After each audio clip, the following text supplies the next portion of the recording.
Je donne maintenant le critère d'un choix intelligent après avoir compris les 3 colonnes. Le premier critère d'un choix intelligent, vous devez savoir qui vous êtes et où vous allez. Pour bien choisir, tu dois savoir qui tu es et où tu vas. Adam a dit, voici cette fois-ci l'os de mes os, chair de ma chair. Adam savait donc que lui était chair, il avait besoin de la chair. Il était os, il avait besoin des os. Comme je l'ai dit tout à l'heure, c'est une révélation parce que qui avait enseigné à Adam l'anatomie? Personne. Comment savait-il? La chair, oui, il pouvait voir sa chair. Il savait qu'il avait de la chair. Mais comment savait-il qu'il avait des os? Qui l'avait enseigné ça? Personne. Mais Adam savait qui il était. Par la révélation, il savait qui il était. Pour bien choisir, le premier critère, c'est que tu dois savoir qui tu es. J'ai l'habitude de dire, quand on fait quitter Kinshasa pour New York, on ne va pas prendre l'hélicoptère. Tu vas tomber dans les fleuves Congo. Si tu quittes Kinshasa pour New York, tu dois prendre un grand avion. Pour choisir le type de moteur qui doit entrer dans ta voiture, tu dois connaître quel type de voiture tu as. J'explique ça autrement. Pour connaître quel type de batterie il faut acheter pour ta voiture, tu dois connaître quelle est la puissance de ta voiture. Pour aller à la station, tout ça je suis en train de donner des éléments, j'espère que chacun est en train de se recadrer. Pour quand tu veux recharger ton réservoir, tu dois savoir c'est essence ou... Si tu ne sais pas, on te demande même essence, gasoil, toi tu es là, tu gardes la voiture. Tout ce que tu sais c'est conduire. Si tu ne sais pas ce que c'est, comment est-ce que celui qui va recharger va deviner? Tu vas endommager ta voiture. Monsieur, le premier critère de choix, mademoiselle, je te pose la question, qui tu es? Si tu sais qui tu es, tu sauras qui mettre à tes côtés. Si tu sais qui tu n'es pas, tu sauras aussi qui n'est jamais mettre à tes côtés. J'ai l'habitude de dire, ce n'est pas toute femme qui peut vivre avec un homme très intelligent. Ce n'est pas tout homme aussi qui peut vivre avec une femme très intelligente. Il faut savoir qui tu es. Il faut savoir qu'est-ce que Dieu t'appelle à devenir sur terre. Toi, tu es un médecin et tu sais qu'en tant que médecin, tu seras très souvent absent. Et évidemment qu'il ne le sait pas. Que le médecin, c'est comme l'avocat. Il parle avec des femmes, il parle avec des hommes. Mais tu vas épouser une femme qui est immensement jalouse. Où est-ce que tu es en train d'aller? Qui a des jalousies amères et des jalousies déplacées. Où est-ce que tu vas avec cette fille? Tu dois savoir là où tu vas. Il y a quelque chose des fois qui m'étonne. Je parle? Tu sais que tu as un appel ministériel, monsieur. Mais tu vas mettre à côté de toi une fille qui s'habille comme si elle était une scriptiseuse. Il faut savoir ce que tu veux dans la vie. Non, maman, moi ça me plaît. Oui, papa, je suis d'accord avec toi. On est dans l'équilibre. Ça te plaît, mais ça doit te plaire dans ta maison. Parce que tu es appelé à une responsabilité qui ne te permet pas de t'exhiber avec ces genres de personnes. Tu dois savoir qui tu es. Des fois, je vois des garçons qui font des choix. Tu regardes, tu tiens la tête quand ils sortent de ton bureau. Le problème, c'est quoi? Tu ne sais pas qui tu es. Dieu t'appelle à quoi sur terre? Et tu choisiras bien ta femme. Tu choisiras bien ton mari. Que l'Éternel nous aide. L'ignorance de soi et de sa destinée pousse à un choix suicidaire.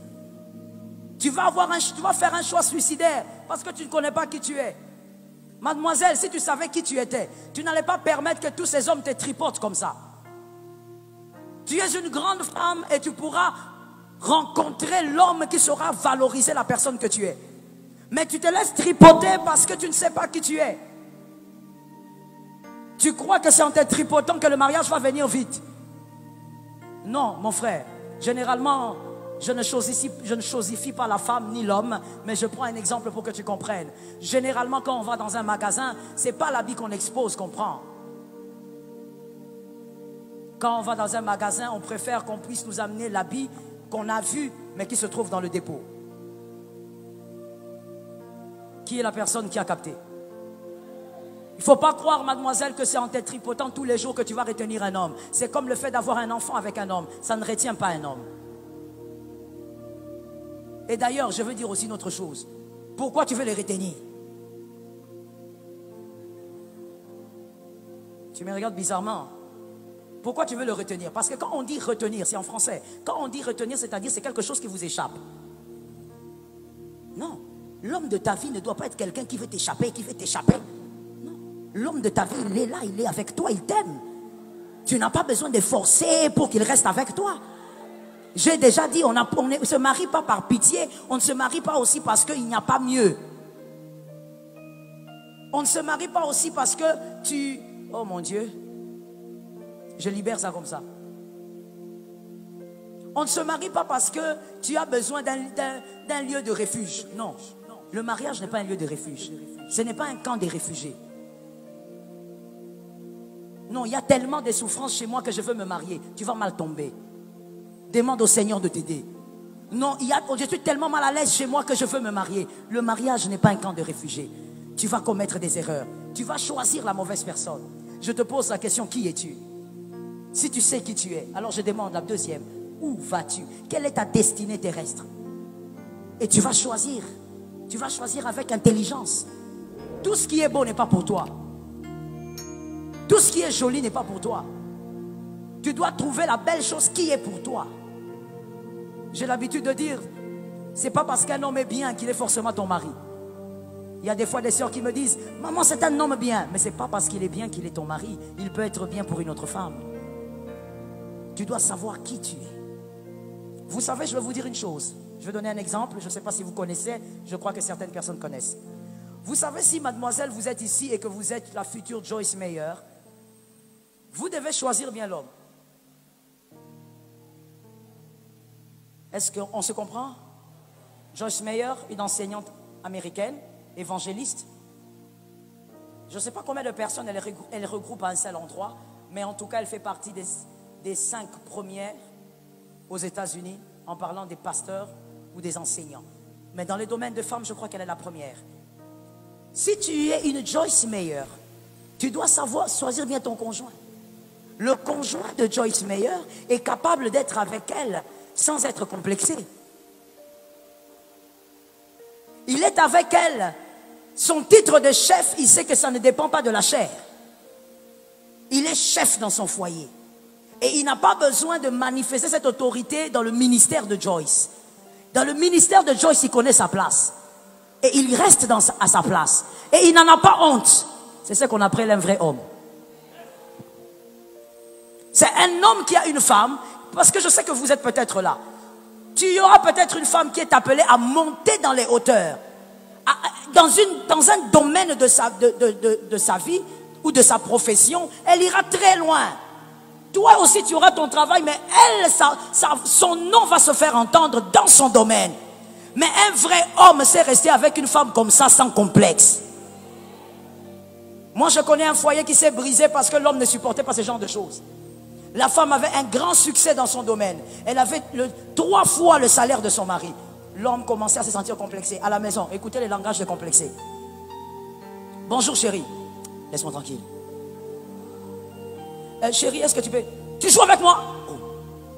Qui a dit qu'on joue avec toi?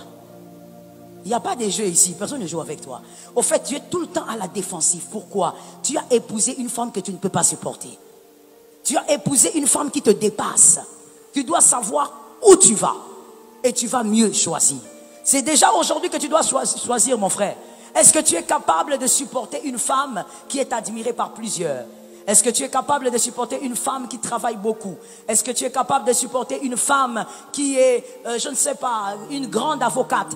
Tu dois savoir qui tu es et qu'est-ce que tu pourras supporter. Et l'Éternel te rendra capable. Je suis d'accord avec toi. Et je veux dire une chose importante, s'il te plaît, à retenir pour la vie. Tu dois savoir qu'en dehors du fait que tu dois bien voir qui tu es et où tu vas, le deuxième critère à ne jamais négliger dans ta vie, quoi qu'il arrive, ce sont les valeurs spirituelles. Ne néglige jamais ça. Dans un foyer, on ne peut pas avoir 2 dieux. Dans un foyer, on ne peut pas avoir des différentes pratiques pour adorer Jésus. Souvent, ce sont les filles qui tombent dans ça. Non, pasteur, il est chrétien. Jésus aussi, on prie Jésus. Mais quelles sont les pratiques? On n'a pas les mêmes pratiques. Lorsque dans un foyer, il y a 2 pouvoirs, vous allez ascenser l'autre et vous allez rabaisser l'un. Que Dieu vous délivre de ça. Ne choisis pas quelqu'un qui n'a pas les mêmes valeurs chrétiennes que toi. il finira par te crucifier demain. Celui qui n'honore pas ton Jésus ne t'honorera pas. Celui qui a du mépris pour ton Jésus, il aura du mépris pour toi. Mademoiselle, c'est souvent vous qui tombez dans ce piège. Et c'est triste. Je pense que c'est parce que la femme est très émotionnelle. Tu tombes trop dans ce piège, mademoiselle. Tu vois un homme qui te courtise et qui te promet le mariage pour cette année. Mais cet homme-là ne veut pas entendre parler de ton église. Cet homme-là, quand tu parles de l'église, il dit ces aventuriers-là. Quand tu parles de ton pasteur, il dit allez là-bas. Ce sont des vendeurs d'illusions. Mais de ton côté, il te chouchoute, il te cajole, il te borde. Et toi, tu te laisses tromper par ce qu'il te fait. Écoute, celui qui n'a pas de respect pour ton Créateur finira par t'humilier. Je suis d'accord avec ces amens. Celui qui n'a pas de respect pour le Dieu que toi tu connais finira par t'humilier. Tu ne peux pas entrer dans un mariage avec un homme, une femme qui n'a pas de respect pour les valeurs chrétiennes. Il doit honorer le Christ. Vous devez avoir la même adoration dans la maison. Généralement, lorsque les gens se marient, ils ne pensent que à aujourd'hui, le jour du mariage, la robe, la veste, je ne sais pas, les fanfares, la limousine. Vous ne pensez que à la cérémonie. Le mariage, c'est pas la cérémonie. Non. Le mariage, c'est lorsqu'on va tout finir ici et que vous commencez votre vie. Là, vous avez commencé le mariage. Et c'est là maintenant que les choses vont se dessiner. Vous devez adorer un même Dieu. Je dis à quelqu'un, sors de l'irresponsabilité. Merci. J'ai besoin encore des amens. Je dis à un homme, une femme, sors de l'irresponsabilité. Le mariage est aussi le lieu que moi j'appelle le piste d'atterrissage des destinées. C'est la piste d'atterrissage des destinées. Dieu a choisi le mariage pour faire descendre les âmes, les enfants que tu as. Mon père avait l'habitude de dire, les enfants que Dieu m'a donnés, je ne suis que le gérant, mais ils appartiennent à Dieu. Et c'est vrai, les enfants que Dieu vous donne, monsieur, vous avez beau dire, ce sont mes enfants, mais en réalité, ce sont des destinées que Jésus vous a confiées. Ces enfants-là ont une destinée. Vous n'avez pas le droit de blaguer avec leur destinée parce que c'est vous qui les avez engendrés. Tu dois respecter leur destinée.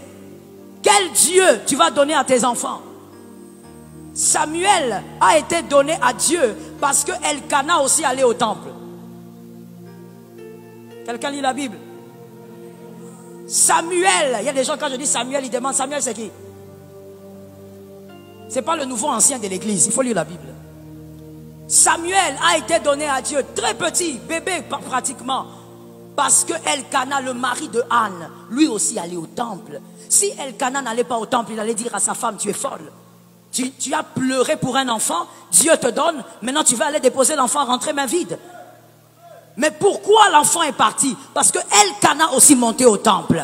Je dis à quelqu'un, si tu veux que tes enfants vivent une destinée glorieuse sur terre, vous devez être dans un mariage où vous adorez un seul Dieu. Cet amen est bizarre, donne-moi un amen. Où vous adorez un seul Dieu, Jésus de Nazareth. Et c'est là que vous allez prendre vos enfants, vous allez en faire une armée de héros. Je parle ou je laisse. Je sens une onction, je parle ou je laisse. Vous allez en faire une armée de héros. Vous allez en faire une armée dont le Congo aussi a besoin. Vous allez faire des hommes et des femmes qui pourront changer la donne dans notre nation. Vous allez avoir des hommes et des femmes qui vont entrer dans la politique mais qui ne seront pas corrompus. J'ai besoin d'un autre amen. Quand je parle de ta nation, tu me donnes un amen. Tu auras des hommes et des femmes que toi tu vas façonner. Moi j'ai l'habitude de dire, la famille, c'est plus que le KGB.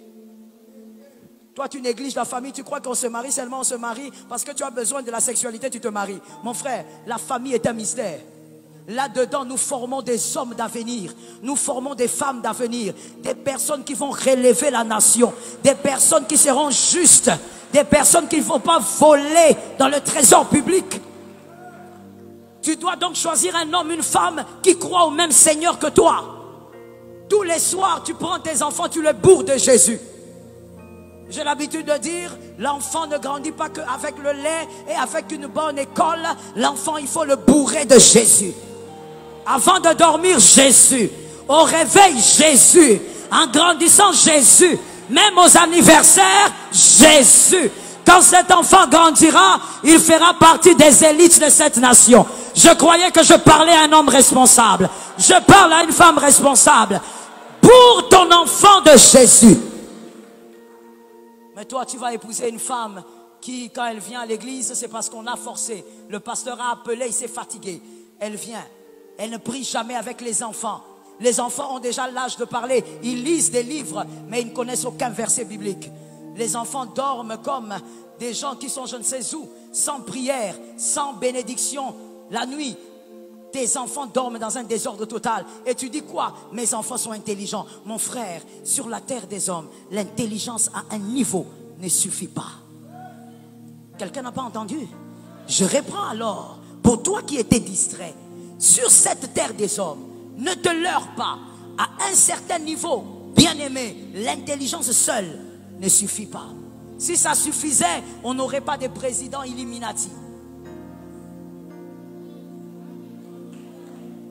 Si ça suffisait, on n'aurait pas de président franc-maçon. Pourquoi ils le sont devenus? Parce qu'ils ont compris que malgré l'intelligence, malgré les compétences, à un moment donné, il faut un appui spirituel. Mais moi je dis à quelqu'un, l'appui spirituel que toi tu as, il est plus grand que les Illuminati, plus grand que les francs-maçons. Je parlais de Jésus maintenant. Il est plus grand que toutes ces choses. Donne tes enfants Jésus. Donne tes enfants Jésus. Que quelqu'un me dise Jésus le matin. Regarde comment tu parles fatigué. Dis-moi Jésus est le matin. Jésus le soir. Jésus toute la vie.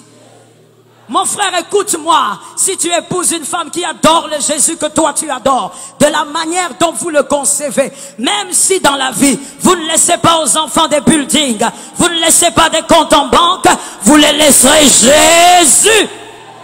Jésus. Et ce Jésus-là va les amener là où vous n'avez pas pu les amener. Ah, je croyais que je parlais à quelqu'un. Ce Jésus-là va les élever là où vous n'avez pas pu les élever. Tu les as laissés derrière les brebis. Jésus va les amener devant le trône. Ah, je croyais que je parlais. Tu avais laissé tes enfants derrière les brebis. Jésus va les positionner. Le mariage n'est pas un jeu. Le mariage n'est pas une blague. Voilà pourquoi le diable s'organise aussi à faire marier les enfants de Dieu. Il t'envoie une sorcière. Mon frère, ça existe, c'est une réalité. J'ai un fils spirituel, malheureusement, qui a couché avec une fille. Parce que quand on prêche, les jeunes n'entendent jamais. Il a couché avec une fille sorcière. 2 jours, c'était trop. La boutique qu'il avait, l'entreprise qu'il avait, la petite entreprise, est allée KO. Je n'étais même pas au courant. À mon retour d'un certain voyage, il me dit, maman, je n'ai plus rien. Je dis, quoi? Comment toi qui avais ça, qu'est-ce qui s'est passé? Il dit, je sais pas. Je dis, mets-toi à genoux, on va prier. Et quand on a prié, le Saint-Esprit a ouvert le voile. Que le Saint-Esprit ouvre le voile sur ta tête. Le Saint-Esprit a dit, ce garçon a couché avec quelqu'un. Je lui ai dit, monsieur, coupe la prière, regarde-moi, avec qui tu as couché quand je n'étais pas là. Il m'a regardé, il m'a dit, maman, c'est vrai, j'ai rencontré une fille, mais d'ailleurs, je ne la vois même plus. J'ai dit, le Seigneur me dit, tu as couché avec une sorcière. Et ce n'est pas une sorcière qui ne le sait pas. Elle est sorcière. En lingala, on dit, à Pumwaka,